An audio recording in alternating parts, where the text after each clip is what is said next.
अज़ीज़ तलबा अस्सलामु अलैकुम वरहमतुल्लाहि वबरकातुहू। आपने ग़ज़वा बदर का इब्तिदाइया और उसके हालात मैंने बड़ी कोशिश की है कि मुख्तसर तौर पे आपके सामने पेश किए जाएं। उसमें अगरचे थोड़ी सी डिटेल हो गई, लेकिन उसका होना बहुत ज़रूरी था, क्योंकि उन्हीं के हवाले से आपसे ऑब्जेक्टिव क्वेश्चन वगैरह किए जाएंगे जिनका आपने जवाब देना है। आज हम सूरा अनफ़ाल शुरू कर रहे हैं, इसके सवाल व जवाबात। तर्जुमा और तिलावत इसलिए नहीं की कि वक्त की वजह से कि बहुत ज़्यादा तवील हो रहा है, इसलिए आप लोग ख़ुद तिलावत कर लें और उसका तर्जुमा भी पढ़ लीजिएगा। तो आपके सामने सिर्फ इसके जो सवालात और उसके जवाबात आपको मैं इंशाअल्लाह बता रहा हूँ अभी। तो हम शुरू करते हैं कि सूरा अनफ़ाल इसकी 75 आयात मुबारक हैं और ये मदनी सूरा है और ये ग़ज़वा बदर के बाद नाज़िल हुई। इस सूरह मुबारक में ग़ज़वा बदर पर तबसरा किया गया है। अल्लाह ताला ने अपने महबूब सल्लल्लाहु अलैहि वसल्लम से गुफ्तगू फरमाई है और ग़ज़वा बदर में पेश आने वाले और रुनमा होने वाले हालात व वाक़यात को बड़ी तफसील से बयान किया गया है। इस सूरह मुबारक के पहला लेसन जो है, इसमें 10 आयात मुबारक हैं, पहली 1 से 10 तक। उसमें 2 सवाल हैं कि इस सबक में मोमिनों की क्या सिफ़ात बयान की गई हैं। सूरह अनफ़ाल में ये आयत नंबर 2 शुरू हो रही है। इसमें अल्लाह ताला इरशाद फरमाता है, बिस्मिल्लाहिर्रहमानिर्रहीम, इन्नमल मोमिनून अल्लज़ीना इज़ा ज़ुकिरल्लाहु वजलत क़ुलूबुहुम व इज़ा तुलियत अलैहिम आयातुहु ज़ादतहुम ईमानन व अला रब्बिहिम यतवक्कलून अल्लज़ीना युक़ीमूनस्सलाता व मिम्मा रज़क़नाहुम युनफ़िक़ून उलाइका हुमुल मुमिनून हक़्क़न लहुम दरजातुन इंदा रब्बिहिम व मग़फ़िरतुन व रिज़्क़ुन करीम। इसमें अल्लाह ताला ने इरशाद फरमाया कि या रसूलुल्लाह सल्लल्लाहु अलैहि वसल्लम, क्योंकि अल्लाह ताला मुखातिब है आप सल्लल्लाहु अलैहि वसल्लम से। इन्नमल मोमिनून अल्लज़ीना, मोमिन तो वो हैं कि जब उनके सामने अल्लाह ताला का ज़िक्र किया जाता है तो उनके दिल डर जाते हैं, और जब उनके सामने तिलावत की जाती है अल्लाह तबारक व तआला जल्ल शानो की आयात की, तो वो सुनकर उनके ईमान बढ़ जाते हैं और वो अपने रब पर मज़ीद और ज़्यादा भरोसा करते हैं। वही लोग हैं या रसूल अल्लाह कि जो नमाज कायम करते हैं, जो हमने माल उनको दिए है उसमें से हमारी राह में खर्च करते हैं। उलाइका हुमुल मोमिनून हक़्क़ा, यही सच्चे लोग हैं, यही सच्चे मोमिन हैं, और अल्लाह के नज़दीक इनके पास बड़े दर्जे हैं, बड़े मकामात हैं जन्नत में, और ये इनके लिए अल्लाह ताला ने इज़्ज़त की रोज़ी तैयार कर रखी है। ये है पहले सवाल का जवाब। इसमें क्या क्या खूबियाँ बताई जाएँ कि जब मोमिन जो है, जब उसके सामने अल्लाह का ज़िक्र किया जाता है तो वो उसका अदब करते हैं, एहतराम करते हैं और अपने अल्लाह से डरते हैं। और डरने से क्या मतलब है कि अल्लाह से डरने का मकसद ये हुआ कि अल्लाह से डरेंगे तो मोहब्बत कैसे होगी। डरने से मुराद ये है कि अपने बुरे आमाल के अजाब से डरते हैं कि अल्लाह ताला को पसंद नहीं है। नापसंदीदा अमाल की वजह से अल्लाह के खौफ से डरते हैं, और पसंदीदा लोगों को तो अल्लाह ताला मोहब्बत करता है। जो अल्लाह के पसंदीदा अमल करते हैं अल्लाह उनसे मोहब्बत करता है, और अल्लाह ताला की ज़ात तो वो ज़ात है जिससे जितनी हो सके मोहब्बत की जाए। क्यों कि मोहब्बत के काबिल सिर्फ है ही अल्लाह, अल्लाह ही अल्लाह है, उसी से मोहब्बत करनी चाहिए, उससे डरना नहीं चाहिए। तो यहाँ पर डर का जिक्र क्यों है? ये डर अपने आमाल, अपने बुरे आमाल के जो है जवाब में, बुरे अमाल के नतीजे में, बुरे अमाल की ख़राबी की वजह से डरना चाहिए अल्लाह से, कि अल्लाह के सामने जाके शर्मिंदगी ना होनी चाहिए। और फिर फरमाया, और जब उनके सामने कुरान पाक की तिलावत की जाती है तो वो सुनकर उनका ईमान बढ़ जाता है और अपने रब पर और ज़्यादा भरोसा करते हैं वो। और वही लोग हैं कि जो नमाज़ें कायम करते हैं और अल्लाह के दिए हुए रिज़्क़ में से अल्लाह के राह में ख़र्च करते हैं, और वही लोग हैं कि जो सच्चे मुसलमान है और इनके लिए अल्लाह ताला ने मग़फ़िरत बख्शिश रखी है और इनके लिए इज़्ज़त वाली रोज़ी तैयार कर रखी है। दूसरा सवाल ये है कि दो गिरोहों से क्या मुराद है। दूसरा सवाल, दो गिरोहों से क्या मुराद है। इन दो गिरोहों से मुराद ये है कि एक गिरोह तो वो है जो शाम से तिजारत करके वापस मक्का जा रहा था अबू सुफियान की लीडरशिप में, एक ग्रुप तो वो है, और दूसरा ग्रुप वो है कि जो मक्का से अबू जहल की क़यादत में जंगी लश्कर मदीना पर हमला करने के लिए आ रहा था, वो है।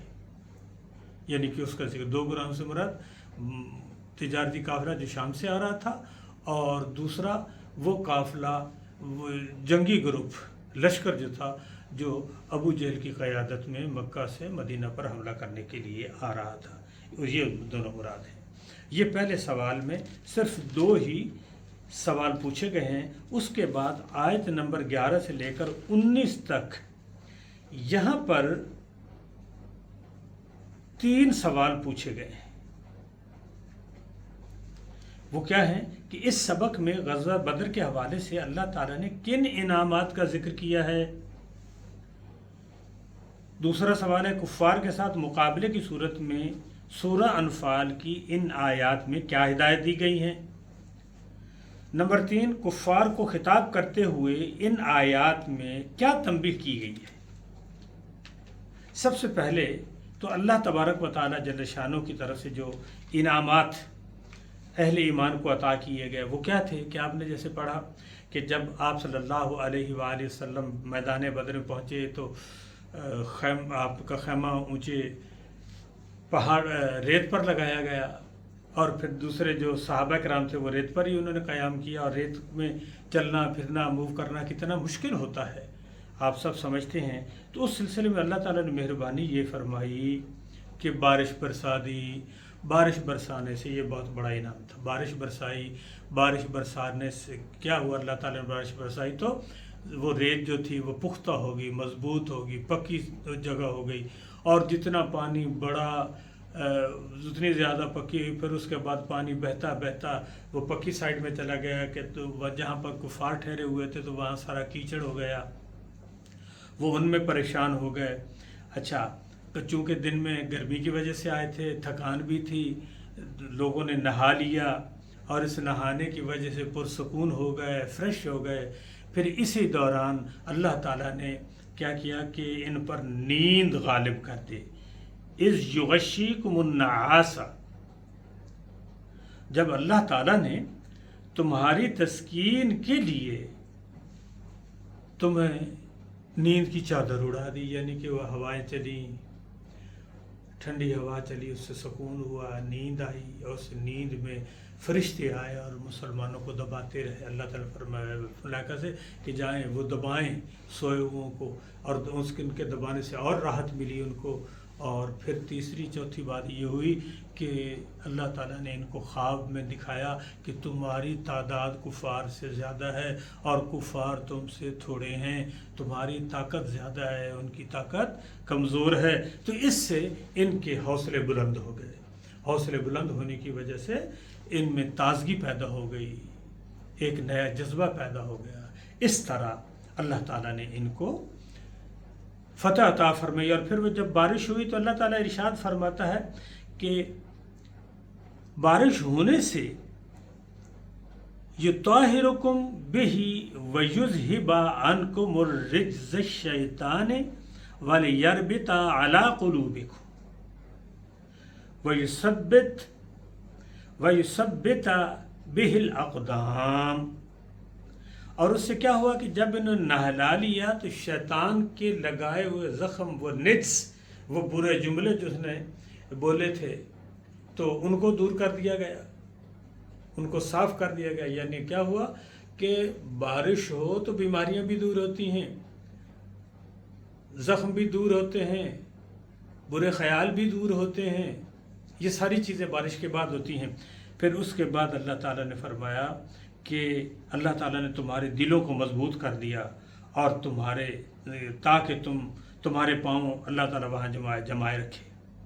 اور اذ یوحی ربک الی الملائکۃ انی معکم، اور جب تمہارے پروردگار فرشتوں کو ارشاد فرماتا تھا کہ میں تمہارے ساتھ ہوں، تم مومنوں کو تسلی دو، ثابت قدم رہے، اور میں ابھی سألقی فی قلوب الذین کفروا والرعب فاضربوا فوق الاعناق واضربوا منہم کل بنان۔ اللہ تعالیٰ نے فرمایا کہ میں ابھی کافروں کے دلوں پر تمہارا رعب اور ہیبت ڈالے دیتا ہوں، تو ان کے سر مار کر اڑا دو، ان کا پور مار کر توڑ دو۔ تو یہ فرشتے آ گئے تھے، تو یہ ساری خوشخبریاں تھیں، ان خوشخبریوں کی بدولت اللہ تعالیٰ نے مسلمانوں کو سرخرو فرما دیا۔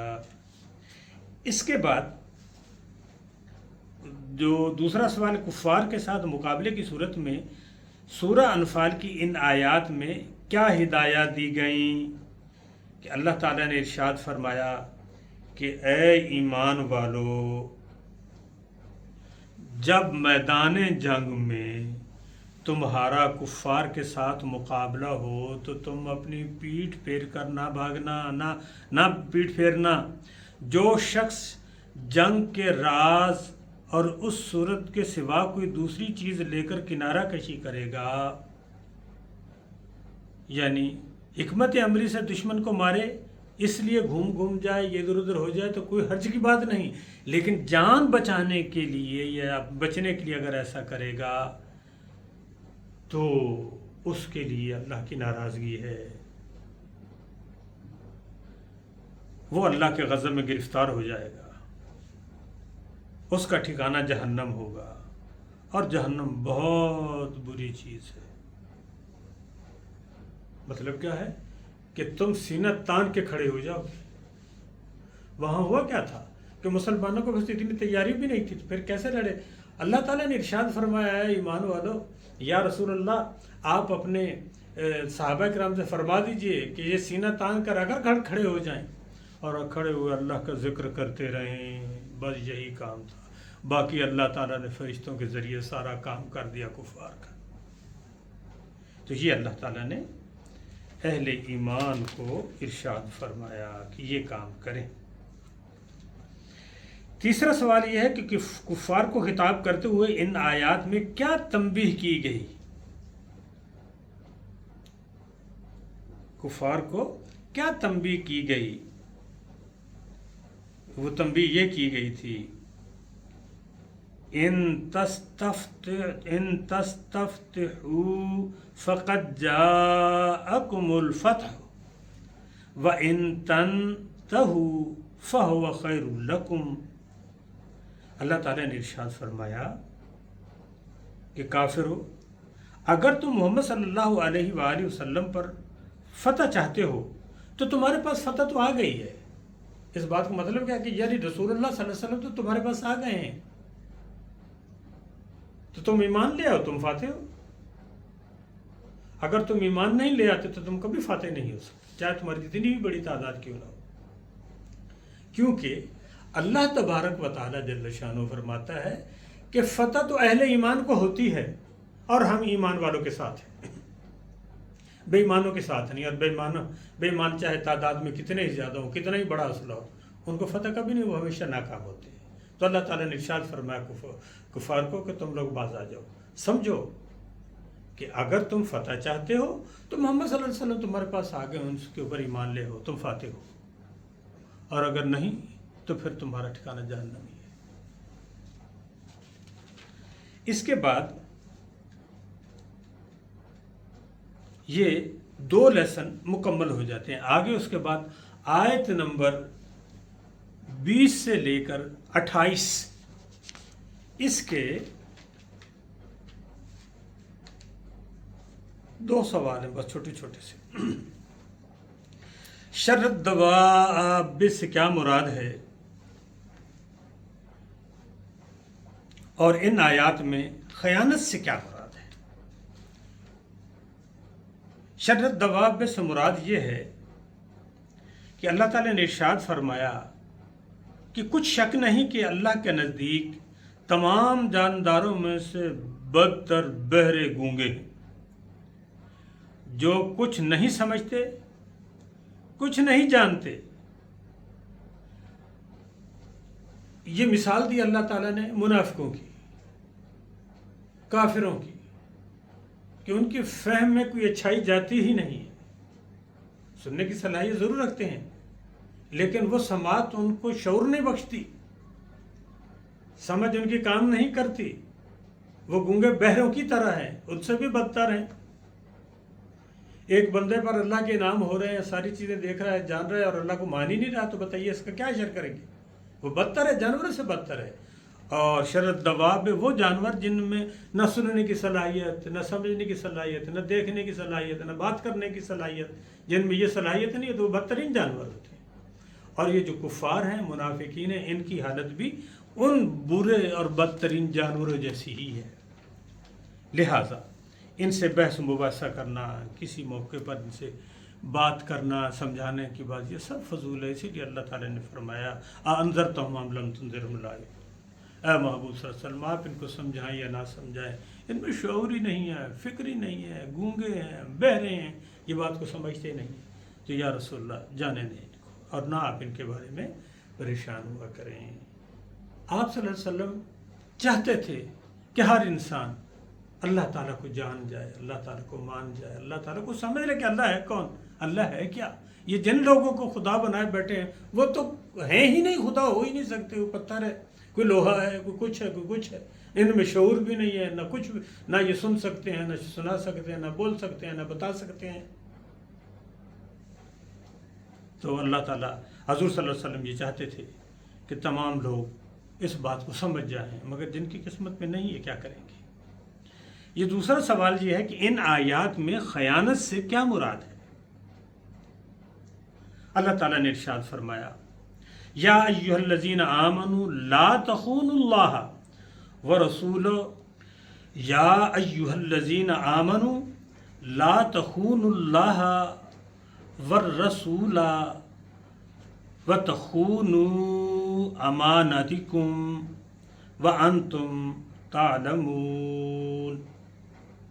اللہ تعالیٰ نے ارشاد فرمایا کہ اے ایمان والو، اللہ تعالیٰ اور اس کے رسول صلی اللہ علیہ وسلم کی امانت میں خیانت نہ کرو، اور نہ ہی اپنی امانتوں میں خیانت کرو. اللہ اور اللہ کے رسول صلی اللہ علیہ وسلم کی امانت میں خیانت نہ کرو، اس کیا مراد ہے؟ یعنی کہ جو اللہ تعالیٰ نے تمہیں حکم عطا فرمائے ہیں وہ صحیح صحیح اس پر عمل بھی کرو، اور دوسرے لوگوں تک بھی پہنچا دو.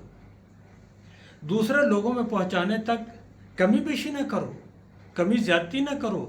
وہی بات اسی طریقے سے کہہ دو جیسے اللہ تعالیٰ کا حکم ہے. یعنی کہ اللہ تعالیٰ کے کیے ہوئے حکم میں سے کمی بیشی کرنا یہ بھی امانت میں خیانت ہے، یہ خیانت ہے. تو اس لیے ہر انسان کو آج بھی اس کے اوپر عمل کرنا چاہیے. اللہ تعالیٰ فرما رہا ہے ایمان والو، اللہ اور اللہ کے رسول کے ساتھ کی امانت میں خیانت نہ کرو، یعنی کہ اس کے احکامات کو ایز اٹ از، جیسا حکم ہوا ویسا ہی دوسروں تک پہنچاتے جاؤ، اور اپنی امانتوں میں بھی خیانت نہ کرو. یعنی کہ مطلب کیا ہے کہ اپنے جو تمہارے پاس دیے گئے راز ہیں وہ دوسروں تک نہ جانے دو، بلکہ ان کی دوسرے دوست احباب کے رازوں کو اپنے دلوں میں محفوظ رکھو. وآخر دعوانا ان الحمد للہ رب العالمین. عزیز طلبہ، آج ہم نے آیت نمبر 28 تک مکمل کر لیا ہے. انشاءاللہ نیکسٹ جو ہماری ویڈیو آئے گی اس میں آپ آیت نمبر 29 سے آگے دیکھیں گے. اللہ تعالیٰ آپ کا حافظ و ناصر ہو.